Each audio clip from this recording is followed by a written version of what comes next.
Hey there, Colette here, and in this video, we're going to talk about how to become a filmmaker without breaking the bank. Because here's the thing that a lot of people think, becoming a filmmaker is too expensive. But is it? Is it really too expensive to become a filmmaker? Well, I'm here to tell you that it is not. So in this video, I'm going to walk you through the 3 main ways to become a filmmaker, and also stay to the end to watch my special tip, which is the most important thing that you can do to speed up your process as a filmmaker, how to become a filmmaker much faster. So I'm going to save that tip until the end. Now, why should you bother listening to me on this topic? Well, I am a solo filmmaker. I also teach filmmaking, and I'm a full-time creative, and I have been for the past 4 years. And also, I've seen a lot of different people on a lot of different paths go about this, and some of the pitfalls that are involved in some of the ways of becoming a filmmaker. So I've kind of seen all the different paths, and I have some strong opinions about how to go about doing this. The first route for becoming a filmmaker is the traditional route. And if you're watching this video, it's probably because you're thinking about the traditional route, which is either going to film school or going to a video program. Because these days, let's be honest, filmmaking often means video making, creating videos for the online space. So go do the traditional route. Okay, this is 1-year filmmaking program up to 4 years in a university, and a video program where you're learning video production, probably 6 months to a year. These programs usually start at $8,000 at a minimum, and they go all the way up to $100,000 or more if you're at a very prestigious school. Now, here's the thing that you got to know about these programs. First of all, almost nobody realizes this. Usually, any product that you make, any film that you make in school is not yours. It is going to be the school's property. So that on its own kind of just pisses me off. It's like you just paid $100,000. Now you don't even own the product. You have to put the school's logo at the beginning of it, which just looks very amateur. Anyway, you can still use the footage within it for your portfolio usually, but it's not your content. So that on its own, I just think is annoying. On top of that, you are not guaranteed anything when you get out of film school. And if your film school doesn't teach you anything about business whatsoever, then you've just paid $100,000. Now you're being released into the wild. And in many cases, what happens is people just become production assistants, a PA. Now, let me tell you, you can become a PA without any special training. So it doesn't make sense to have a $100,000 filmmaking degree to go and become a PA. So in reality, these days, most people agree that the only reason to go to film school is twofold, okay? Networking. If you really think that you need the network from film school, so you really feel like you don't know anybody in filmmaking, you don't know how you're going to meet anybody otherwise, then you go to film school for the networking, to meet other people who you're going to make films with later. So you meet your filmmaking crew, and that's basically your number one goal. Your number one goal is to meet your crew. Option number 2, or reason number 2, is because you just need like ultra super hard accountability.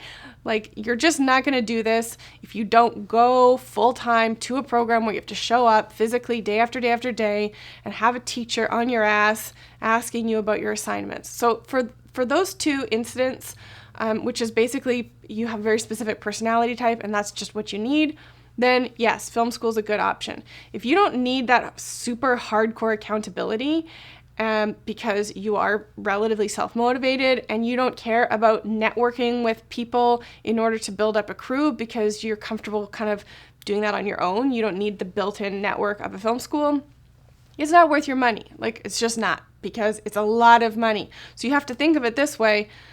Like, what's the return on investment going to be? If I spend $100,000 on film school, how long is it going to, first of all, take me to make that $100,000 back? And and then more, right? Because you don't just want to make the $100,000 back, you then want to make more than that. So how long is it going to take you? So that's a question I would have. Is the value there? Is it really worth that amount of money? That's a very important question, and only you can answer that.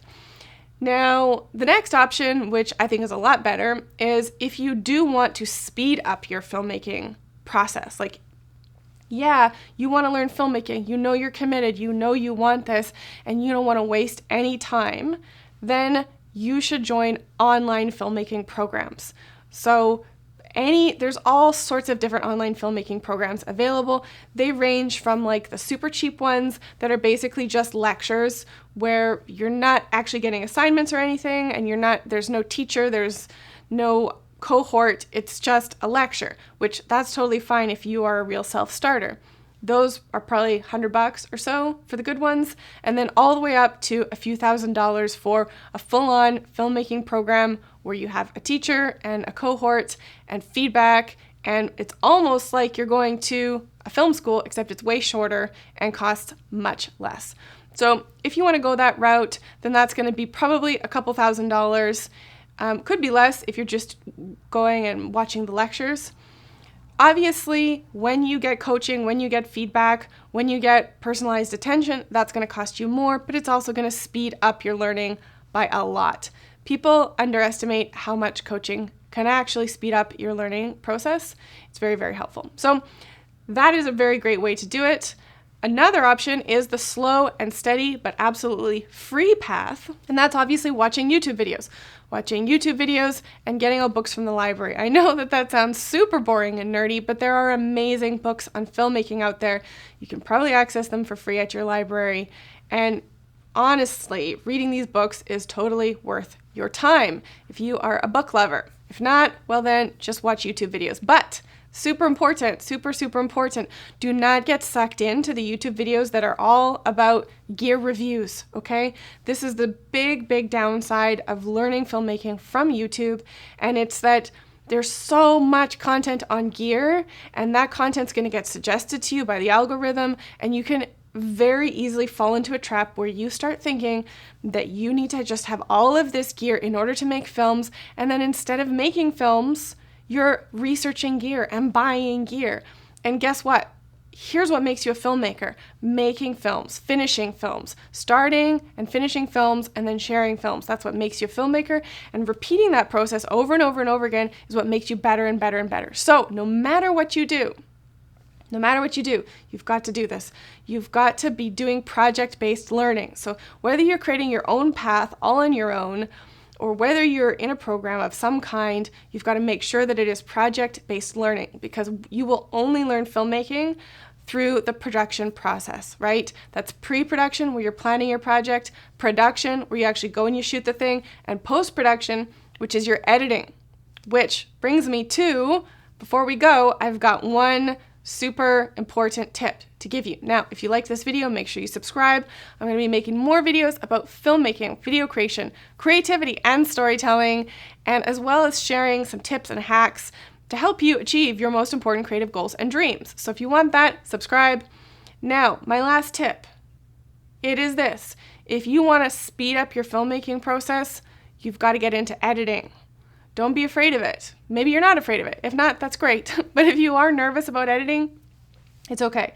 Everybody starts as a novice. Everybody starts at zero. Nobody starts video editing and is any good. Nobody. I don't care who they were. Nobody's good on day one. So the thing is, editing is going to speed up your learning so fast because you're going to be looking at your footage and you're going to be trying to make something with it, right? And then you're going to start to learn what's missing, what shots were missing. Should you have filmed in a different way?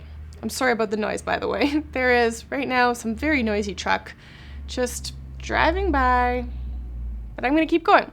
So video editing, get on that right away because it is the fastest way to speed up your learning process. Now, if you like this video, then I recommend you grab one of my super useful freebies from my website, storyenvelope.com. I have a filmmaking gear guide to help you get started, and I also have a super fun quiz that you can take to find out what your filmmaker archetype is, and then get a gear list specifically tailored to the type of filmmaker you are. So those are linked in the description box below. Check them out, and of course, subscribe if you like this video, and keep watching. I'll see you in the next video.